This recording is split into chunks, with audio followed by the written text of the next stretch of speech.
Hello दोस्तों, स्वागत है आपका हमारे यूट्यूब चैनल ऑल एग्जाम जी के फन में। दोस्तों, आज हम मुगल काल का पार्ट 2 को लेकर आए हैं और इस वीडियो में जितने सारे प्रश्न होंगे मुगल काल से आज हम इस वीडियो में डिस्कस करेंगे। तो वीडियो का अंत तक जरूर देखें और यदि आपको हमारा वीडियो पसंद आए तो लाइक शेयर जरूर कर दें और जो हमारे चैनल पर नए हैं वह हमारे चैनल को सब्सक्राइब करके बेल आइकन को प्रेस जरूर कर दीजिएगा। तो चलिए शुरू करते हैं। तो पहला प्रश्न है, औरंगजेब का जन्म कब हुआ था? तो इसका आंसर होगा 1618 ईस्वी में। अब मैं इस प्रश्न से संबंधित कुछ पॉइंट्स बता दूं कि औरंगजेब का जन्म 3 नवंबर को उज्जैन के निकट दोहद नामक स्थान पर मुमताज महल के गर्भ से हुआ था। और औरंगजेब का पूरा नाम मुहीउद्दीन मोहम्मद औरंगजेब था। और औरंगजेब अपना पहला राज्याभिषेक 31 जुलाई 1658 ईस्वी को आगरा में तथा अपना दूसरा राज्याभिषेक जून 1659 ईस्वी में दिल्ली में अकल मुजफ्फर आलमगीर की उपाधि के साथ करवाया था। और औरंगजेब ने करीब 18 करों को समाप्त कर दिया था। और औरंगजेब ने सिक्कों पर कलमे को लिखा जाना बंद करवा दिया था। और औरंगजेब ने 1669 ईस्वी में मुहर्रम मनाना बंद कर दिया था। और औरंगजेब ने 1679 ईस्वी में जजिया कर को पुनः हिंदुओं पर लगा दिया था। तो इतनी सारी जानकारी हमें इस प्रश्न से प्राप्त होती है, तो आप इन सभी को भी याद रख लें क्योंकि प्रश्न किसी से भी आ सकता है। तो चलिए आगे बढ़ते हैं। तो हमारा अगला प्रश्न है, औरंगजेब का मकबरा कहाँ है? तो इसका आंसर होगा दौलताबाद में। अब मैं इस प्रश्न से संबंधित कुछ पॉइंट्स बता दूं कि बाबर का मकबरा काबुल में है और हुमायूं का मकबरा दिल्ली में है और अकबर का मकबरा सिकंदरा आगरा में है और जहांगीर का मकबरा शहादरा लाहौर में है और शाहजहां का मकबरा आगरा में है। तो आप इन सभी को भी याद रख लें क्योंकि प्रश्न किसी से भी आ सकता है। तो इतनी सारी जानकारी हमें इस प्रश्न से प्राप्त होती है। तो चलिए आगे बढ़ते हैं। तो हमारा अगला प्रश्न है, मुगल काल में मीर ए बहर को क्या कहा जाता था? तो इसका आंसर होगा जल सेना का प्रधान।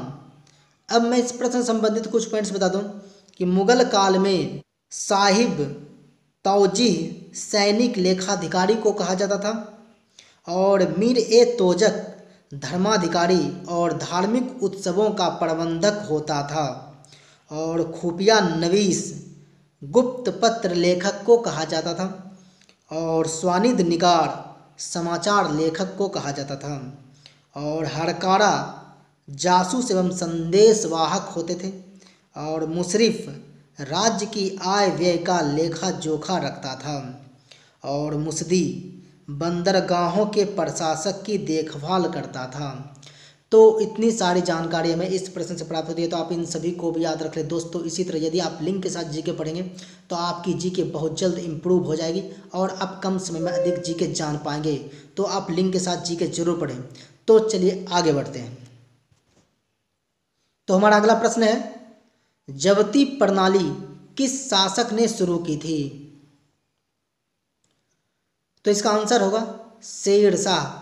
अब बात शेर शाह की आई है तो मैं इससे संबंधित कुछ पॉइंट्स बता दूं कि शेर शाह का असली नाम फरीद था और शेर शाह का जन्म 1472 ईस्वी में पंजाब में हुआ था और शेर शाह के पिता का नाम हसन खां था और शेर खां की उपाधि बिहार के सुल्तान बहार लोहानी खां ने शेर शाह को दिया था और शेर शाह 1540 ईस्वी में दिल्ली की गद्दी पर बैठा था और शेर शाह ने अपने संपूर्ण साम्राज्य को 47 सरकारों में विभाजित किया था और शेर शाह ने भूमि की माप के लिए सन की डंडी का प्रयोग किया था और शेर शाह ने सुल्तान उल अदल की उपाधि धारण की थी और शेर शाह की मृत्यु 22 मई 1545 ईस्वी को हो गई और शेर शाह का मकबरा बिहार के सासाराम जिले में है। तो इतनी सारी जानकारी हमें इस प्रश्न से प्राप्त होती है, तो आप इन सभी को भी याद रख लें क्योंकि प्रश्न किसी से भी आ सकता है। तो चलिए आगे बढ़ते हैं। तो हमारा अगला प्रश्न है, अकबर के समय में कौन सा विदेशी यात्री भारत आया था? तो इसका आंसर होगा राल्फ फिंच, जो ब्रिटिश यात्री थे। अब मैं इस प्रश्न संबंधित कुछ पॉइंट्स बता दूं कि William Hawkins, William Finch, sir Thomas Roe, Edward Terry, Nicholas Downton, Nicholas Willington, Thomas Kite, ये सभी ब्रिटिश यात्री जहांगीर के दरबार में आया था। और फ्रांसिस्को पेलसाट, डच यात्री, ये भी जहांगीर के दरबार में आया था। और पियत्रा देला वाले, जो इटली के यात्री थे, ये जहांगीर के दरबार में आया था। और मनुची, जो इटली के यात्री थे, ये शाहजहां के शासनकाल में भारत आया था। और फ्रांसिस वर्नियर, जो फ्रेंच यात्री थे, ये भी शाहजहां के दरबार में आया था। तो इतनी सारी जानकारी हमें इस प्रश्न से प्राप्त होती है, तो आप इन सभी को भी याद रख लें, क्योंकि प्रश्न किसी से भी आ सकता है। दोस्तों, आप जब भी हमारा वीडियो देखते हैं तो पूर्ण जरूर देखा कीजिए और लाइक कमेंट्स जरूर कर दिया कीजिए, क्योंकि आपके एक लाइक कमेंट से हमें मोटिवेशन मिलता है, ताकि मैं आपके लिए और अच्छे अच्छे प्रश्न को प्रतिदिन लेके आ सकूं। तो आप हमारे वीडियो को लाइक कमेंट्स जरूर कर दिया कीजिए। तो चलिए आगे बढ़ते हैं। तो हमारा अगला प्रश्न है, आना सिक्के किस शासक द्वारा चलाया गया था? तो इसका आंसर होगा शाहजहां। अब मैं इस प्रश्न संबंधित कुछ पॉइंट्स बता दूं कि रुपया, जो 178 ग्रेन का चांदी का सिक्का होता था, को शेर शाह द्वारा चलाया गया था। और दाम शेर शाह द्वारा चलाया गया, जो तांबे का सिक्का होता था। और मुहर 170 से 175 रत्ती के बराबर सोने का सिक्का, जिसे अकबर ने चलाया था। और संसब अकबर द्वारा चलाया गया सबसे बड़ा सोने का सिक्का था। और इलाही 10 रुपये के बराबर सोने का सिक्का, जिसे अकबर ने चलाया था। और जलाली अकबर के द्वारा चलाया गया चांदी का सिक्का था। और जीतल तांबे का सबसे छोटा सिक्का होता था। और निसार जहांगीर, शाहजहां तथा औरंगजेब द्वारा चलाया गया तांबे का सिक्का होता था। तो आप इन सभी को भी याद रख लें, क्योंकि प्रश्न किसी से भी आ सकता है। दोस्तों, आजकल एग्जामिनेशन में प्रश्न बहुत ही डीपली पूछ रहे हैं, तो आपको डीपली नॉलेज की बहुत ही आवश्यकताएं हैं, तो आप डीपली नॉलेज जरूर रखें। तो चलिए आगे बढ़ते हैं। तो हमारा अगला प्रश्न है, रामायण का फारसी भाषा में अनुवाद किसने किया था? तो इसका आंसर होगा बदायूनी। अब मैं इस प्रश्न संबंधित कुछ पॉइंट्स बता दूं कि महाभारत, जिसे रजनामा भी कहा गया है, इसका फारसी में अनुवाद अबुल फजल ने किया था। और अर्थवेद का फारसी में अनुवाद बदायूनी तथा इब्राहिम सरहिंदी ने किया था। और पंचतंत्र का फारसी में अनुवाद अबुल फजल ने किया था। और राजतरंगिणी का फारसी में अनुवाद शाह मोहम्मद शाहवाही ने किया था। और लीलावती, जो गणित की पुस्तक है, का फारसी में अनुवाद फैजी ने किया था। और हरिवंश पुराण का फारसी में अनुवाद मौलाना शैरी ने किया था।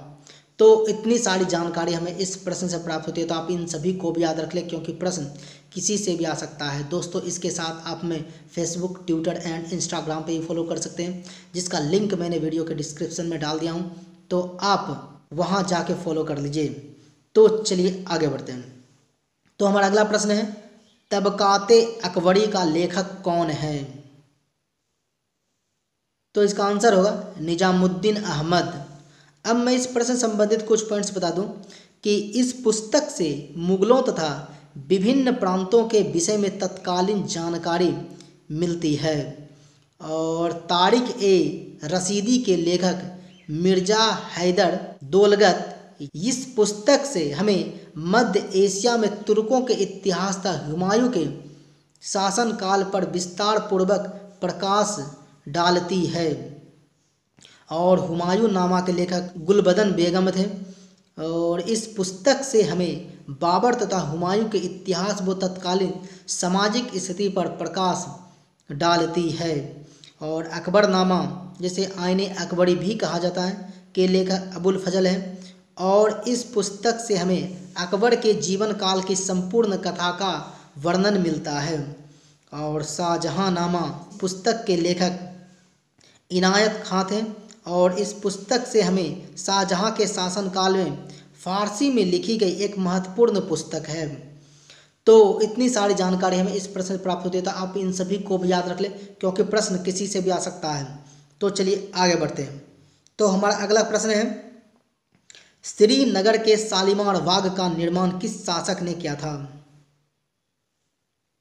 तो इसका आंसर होगा जहांगीर।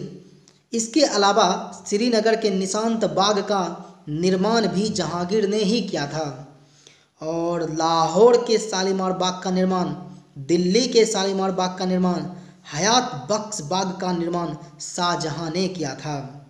और आगरा के हस्त बहिस्त, जिसे राम बाग भी कहा जाता है, का निर्माण बाबर ने किया था।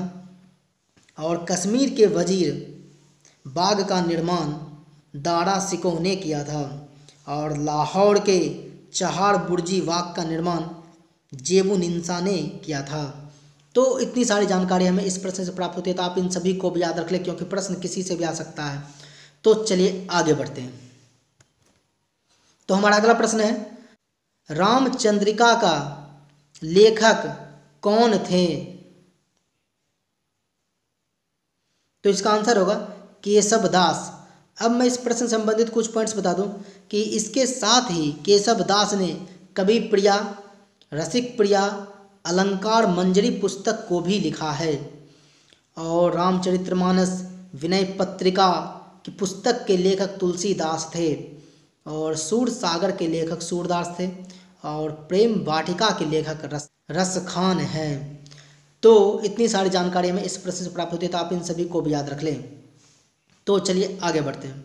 तो हमारा अगला प्रश्न है, मुगल काल का प्रसिद्ध चित्र साइवेरियाई सारस का चित्रण किसने किया था? तो इसका आंसर होगा मंसूर। अब मैं इस प्रश्न से संबंधित कुछ पॉइंट्स बता दूं कि उस्ताद मंसूर जहांगीर के दरबारी चित्रकार थे। और दसवंत एवं बसावन अकबर के काल में चित्रकार थे। और अबुल हसन जो जहांगीर के समय के चित्रकार थे, जिसे नादिरुज्जमा की उपाधि दिया गया था। तो आप इन सभी को भी याद रख लें। तो चलिए आगे बढ़ते हैं।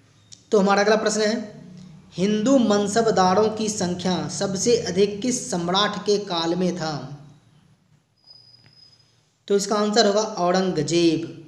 अब मैं इस प्रश्न से संबंधित कुछ पॉइंट्स बता दूं कि आईना ए अकबरी में 66 प्रकार के मनसबों का उल्लेख किया गया है। और मनसबदारी प्रथा को 1574 ईस्वी में अकबर ने प्रारंभ किया था।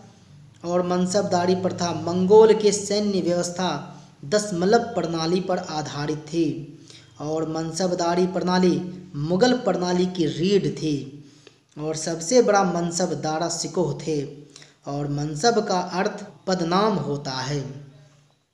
तो इतनी सारी जानकारी हमें इस प्रश्न से प्राप्त होती है, तो आप इन सभी को भी याद रख लें क्योंकि प्रश्न किसी से भी आ सकता है। तो दोस्तों, आज हम लोगों ने इतने सारे प्रश्नों के विषय में जानकारी प्राप्त किए हैं। दोस्तों, यदि आपको हमारा वीडियो पसंद आया हो तो इसे लाइक शेयर जरूर कर दें। और जो हमारे चैनल पर नए हैं वह हमारे चैनल को सब्सक्राइब जरूर कर लें, क्योंकि मैं प्रतिदिन इसी तरह के टॉप प्रश्न को लेके आता हूँ। तो इस वीडियो में फिलहाल इतना ही, मिलते हैं अगले वीडियो में। तब तक के लिए गुड बाय, आपका दिन शुभ हो।